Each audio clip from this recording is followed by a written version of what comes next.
Welcome to Gamers Platform.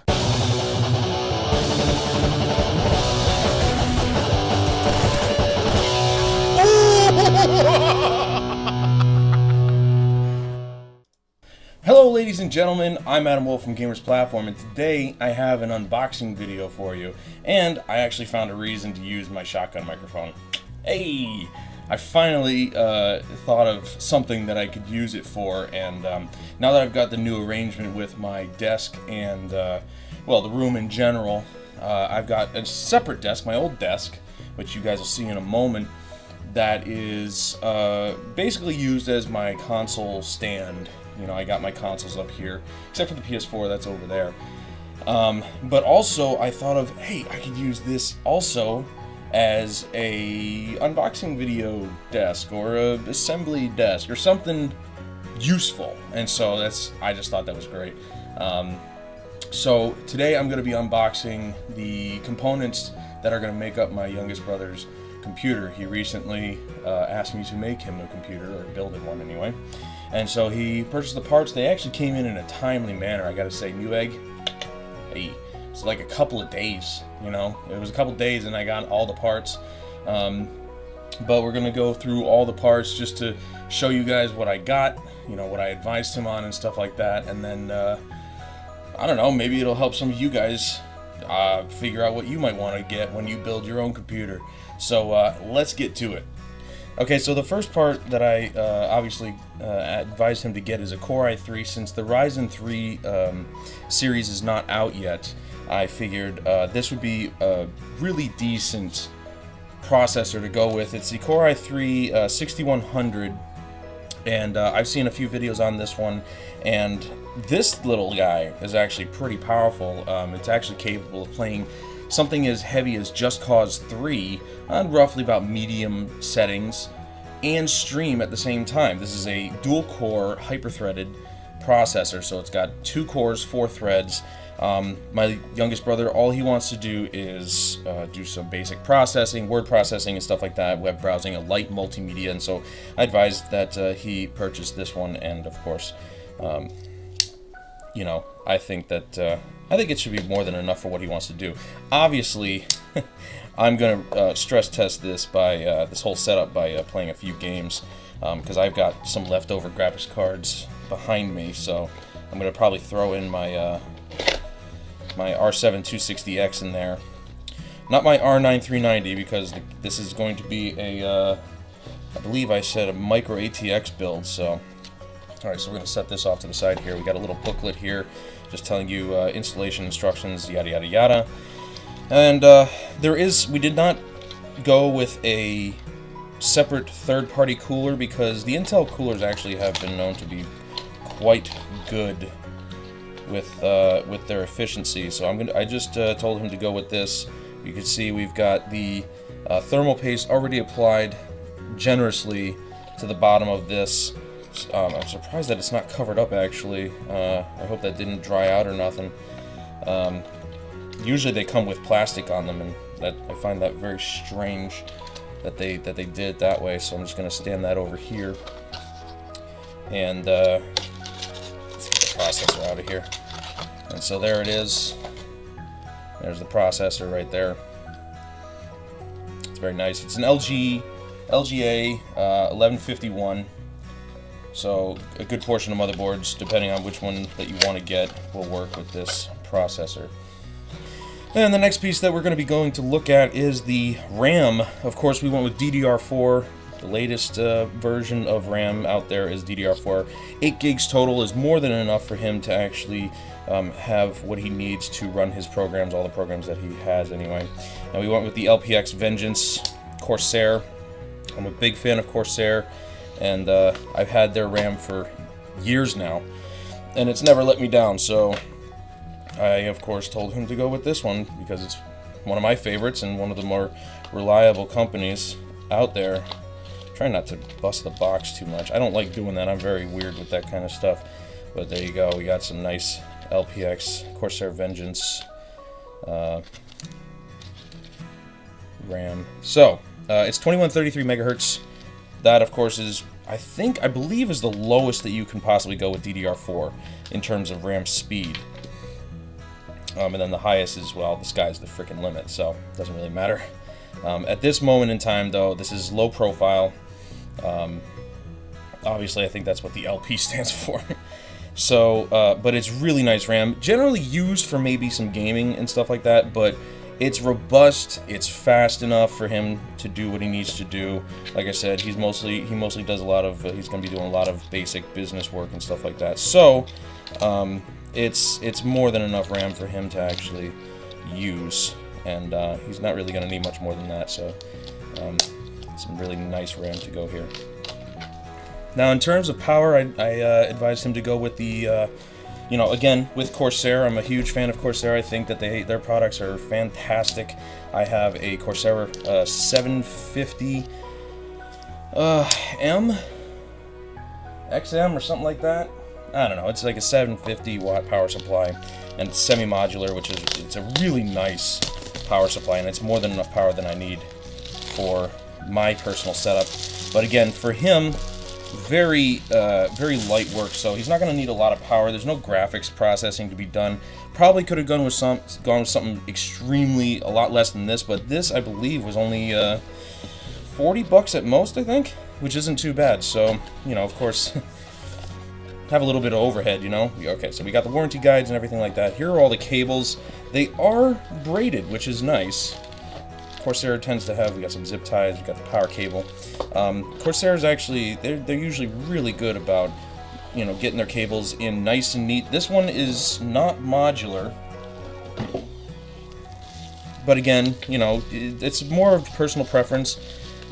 With this one, however, it's not necessary to be modular because there's, you know, there's not a lot going on inside the case. So, just gonna open this up here. You know, the packaging of these things, I'm trying to be... Oh, I see. Okay. No, I'm just being an idiot. That's nothing new, I'm sure. So, we're gonna go... Okay. So, there it is. Very nice. I know some of their power supplies actually do tend to have the fan operate in a way that if it's not heavy load, the fan doesn't need to spin up because it's able to keep itself cool passively. I'm not sure if this is one of those types. I'm just going to assume that it is, but very, very nice power supplies, as you can see. All the connections that you could possibly need. So, and for the coup de grace, here's the motherboard. I actually I haven't done, this is actually my first micro ATX build, and I've never really looked at too many of those types of motherboards, but I looked around the internet, did a little research, and this one came up as one of the more popular micro ATX motherboards to use. It's the Asus H110ME. It has USB 3.0, of course, and it actually has an M.2 slot, which I'm very surprised about, but he didn't need the M.2. We actually went with a standard hard drive, as you'll see in a minute. But it looked like a really nice motherboard, and a really nice buy as well, because, well, it looks like some pretty high-grade quality stuff. Okay, so got the motherboard right here. Also, I decided to go with live commentary on this one because I really don't see the point in doing voiceover in post. So we're just going to go with live commentary because fresh thoughts equal fresh memes. But as you can see, he's got more than enough connections. There's the 2 slots for the RAM. We've got a PCI 3.0, PCI Express 3.0, and then we got the one-time slots here. Again, not going to have a graphics card because, as you can see, it has HDMI built in. It even has VGA if you need to do that for basic safe boot operations. If you run into any troubles and you're not sure what it is and you need to boot the operating system into safe mode, that's what VGA is for, because in safe mode, all the advanced stuff is shut down and it's just the bare basics. We got 4 SATA connections here. We got all the headers that are needed. There's the M.2 slot. We won't be using it, but you know, it's good to have nonetheless. It even comes with PS2 slots if you still have those types of keyboards and mice, or again in safe boot. I'm not sure if USB is actually shut down during safe boot. Some places or some motherboards might do that, or just in general Windows might do that. So it's always good to have a PS2 connection type keyboard and mouse handy, just in case if you need to do that. And here we have, I already opened this one, I think. Yes, I did, because I didn't know which one was which. I assumed, obviously, that over there. I'll show you the drive in a second. But we went with a standard Western Digital Blue 1TB hard drive. I believe it's a 7200, yes. 7200 RPM, which is nice and quick for a platter drive anyway. Because in order to save some money, I basically advised him to forego the SSD. I normally do not do that, but again, SSDs mainly used for the operating system anyway and boot times, and since he's not really going to be gaming on this tower, obviously there's no use in having an SSD unless you really want it. So in order to save some money, we went with the standard Western Digital Blue 1TB. Should be more than enough for the work that he does, or that he's going to be doing. He told me, like I said, word processing, maybe some Excel spreadsheets and stuff like that, and saving images. And with how cheap storage is these days, he can just increase if he needs to. Now, this, of course, is just an option that some people can go with. Since we decided to go and get the disk, the OEM version of Windows 10, it's best that he did get a DVD drive. Could have went with Blu-ray. I don't even know I can't remember if we went with Blu-ray or DVD. But they've got this all wrapped up and everything. I know this kind of loud, so I do apologize. Bubble wrap, but you know it's secure.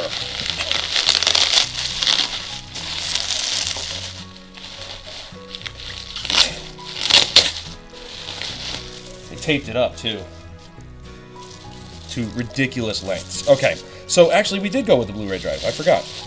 I told him he could have gone with the DVD because it doesn't really make much of a difference, but he actually went with the Blu-ray drive. LG, obviously black face because the case itself is black, so we want it to match. That's just me anyway, but who the hell would buy a beige, crappy-looking, old-school 90s colored anything? So, we went with the Blu-ray drive because he might actually use this for light multimedia, movies. That's pretty much all I can think of. Movies, really. If he wants to burn DVDs and CDs. This is a Blu-ray burner, if I'm not mistaken. So, he's got all-in-one package right here, all that he needs. Now, when it came to the monitor, I didn't want him to get shortchanged on anything kind of crappy and meh looking. So, I actually told him to get the one that I have. It's a beautiful monitor, simple, and also very, very nice. You can see it's got very high contrast, 80 million to 1, and it's LED. It's 1080p, 1 millisecond response time. Now, if you are a gamer and you are looking for a monitor, basically like an entry monitor, I actually would suggest that you go for this one, the Asus VX228H. There is an H on the end of that. Obviously, it's not here, but I'm not kidding. It's there. I promise. And so it's actually the best entry-level gaming monitor that I actually found. For $120, you can have 1080p, 60 FPS. If you're not really big into the high frame rates and stuff like that, you're just getting into gaming, this is honestly the best monitor that I've come across. It's actually my first ever purchased monitor, but I've done a lot of research, and you know, if you're just getting into PC gaming, or hell, even if you want to just use this for consoles, it actually has built-in speakers, which is really nice. But you also have the standard 3.5mm jack. If you do have a set of speakers that you might want to use, you can just plug it in the back. The audio will go through the HDMI and out the speakers. And you have a really nice gaming monitor in general, you know, TV or gaming, or monitor for PC. You could use this for PS4, Xbox One, or any of the older systems that you may want. It does only come with HDMI, I believe only HDMI. Let me just double check here. It may have a VGA connection on it, so so I could be wrong. Yep, okay, so it does have a VGA connection on it, but even still, again, that's if you don't have any kind of like HDMI enabled stuff, which if you don't, you're kind of living in the past. But great monitor, highly recommend it. Asus is one of the best. And last but not least, the case. Now, again, big fan of Corsair. I've never actually personally owned any of their cases, but I'm looking, it might be an option for myself in the future, but again, some of their cases are really nice, really modular, and I'm not entirely sure about this one. I did a little research, but I didn't really look too deep into its modularity, because again, with this build, it's not really necessary to be super modular, but it would be nice to have some pieces that I can take in and out and really kind of customize the interior of the case to really suit the needs. Again, just like the monitor, I'm probably not going to unbox this, but this is where, this is the, well, I might unbox this. The only reason I didn't do the monitors because you guys have already seen it. Let me just slide that in. Yes, those are my controllers. So, actually, let's unbox it now. It is an unboxing video after all. So, I'm actually really excited to see this beast here. I tried to get the camera angled in a way that you guys could see everything from that one perspective, but if I need to move it, then I will. I'll move it for you guys, because you guys are so special.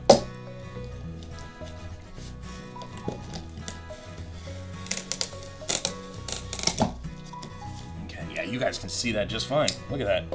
Eh? Yeah. Alright, let's turn this upside down, huh? That came out nicely, somewhat. Oh, don't tell me it's holding from the bottom. Because I can pull it up, but it catches on something. And sometimes they have it connected down at the bottom or something.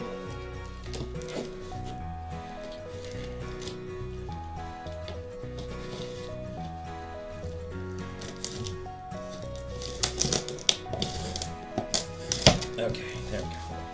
Open both sides here. Let's see if we can't find out what's keeping this thing from coming out here. Might be... Yeah, okay, there was just something holding on to it.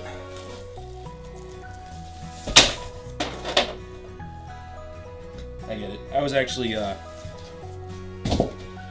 I need a bigger space. That was actually my graphics card falling over on the shelf there. It's okay though, it's fine. Got some nice hard packing foam. This is actually really nice stuff. Okay. So, let's see. The opening is right here. You guys are probably hearing all that crinkling. ASMR. Oh, you like that? Yeah. Nice crinkling.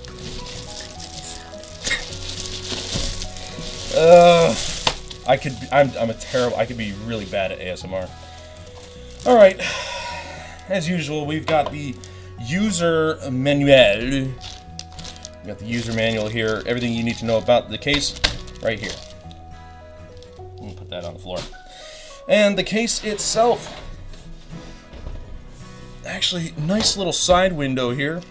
I'm gonna leave the plastic on to preserve it. Don't want to get any fingerprints on it yet. We're gonna open up this bad boy. It's a classic slide out panel. I don't like them. I am not a fan of these sliding panels. I actually prefer, more specifically, my case, where it just, you undo the screws of the back and you fold it out and it just done and done. Okay, so we've got all the tools that we need right here. Of course, it goes through the back. Actually, that's kind of nice. All right, so this is definitely the side that you obviously going to see. It comes with a looks like a singular fan in the back, so that's good. I don't think I have any extra fan. I don't know. I'll figure something out, but I forgot to tell them to get some more fans. But that's okay. They're pretty cheap. Well, even good fans are actually pretty cheap, you know. Thermal take. I've got a couple thermal takes in my in my tower. They were like $16 a piece. But as you can see, Very nice layout. We've got a drive tray here. We've got a single, it looks like a singular optical drive bay right up here. Looks toolless, actually, which is really nice. Thumbs up for the toollessness. I love that kind of stuff. It makes working with these kind of things very easy. Right here, I don't know, you guys can't see it. Let me move this back here. Right down here, there's a screw. You can actually remove this. There's a screw right here too, thumb screws.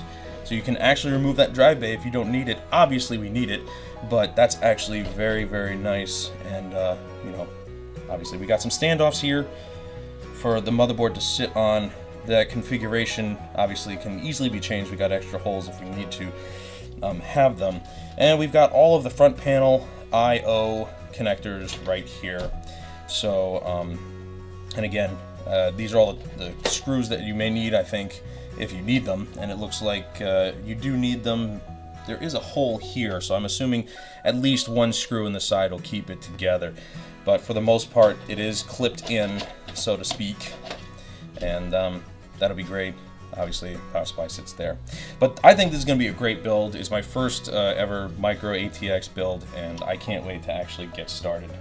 Well, guys, that's pretty much it. That's all the components that are going to be going into this computer. Again, I am going to actually test it, really stress test it by playing some heavier games.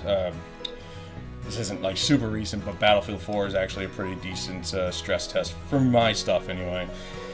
I really can't wait to get started on this. This is going to be a lot of fun for me to do. You know me, I love building systems, and I really apologize for the lack of content on the channel. I was actually recently commissioned to build a web page for a business, and that just finished up this week. And so it came out pretty good. If you're actually curious to see my work, you can go to the website's name is murphyslimos.com. Very simple web page. It's actually just a static web page. 3 pages. You got the home page, then you got what the services are, and of course the about page, and that's it. Nothing changes. It's all pretty straightforward, and if you're interested in seeing the kind of work that I did, you can go on over there. I did make the logo and everything as well, so you know, Photoshop. Who doesn't know how to do that? But yeah, I can't wait to get this started. Again, I apologize for the lack of content. There will be more coming. I wanted to get the website out of the way first, and then I could have worked on this, and as well, next in line is definitely, I know it may be a little bit late, but I'm looking to do the BluRay analysis. I actually just recently switched back over to my GTX 1060. I've been using my AMD R9 390 because it supported triple monitor, and not that the 1060 doesn't, I just don't have a DisplayPort adapter, and it comes with 3 DisplayPort connections in the back instead of, you know, 2 DVI or something like that. So I would need to get an adapter for that. But hopefully soon, I gotta blow out the R9 390. Just simply, that's why I switched over, because it was overheating like a fiend. You could literally cook eggs on it. It was that hot. And I think there's a little bit of dust, nothing too major though. So I can't imagine that that would be a major factor. Other than the fact that, you know, it's not great. It's not great at managing heat. But anyway, thank you so much for watching. I hope you guys enjoyed this unboxing, and of course I'll be posting finished pictures of the tower as we go along here on my Twitter account. If you don't know what that is, it's at @gp_net. I'll put it in the video here, and I believe it's in the description if you want to, you know, give me a follow on Twitter. It's a thing. You know, and of course, if you enjoyed this video, you can check out all my other unboxings. They're seemingly doing quite well, so I'm going to keep doing these because it's a lot of fun for me.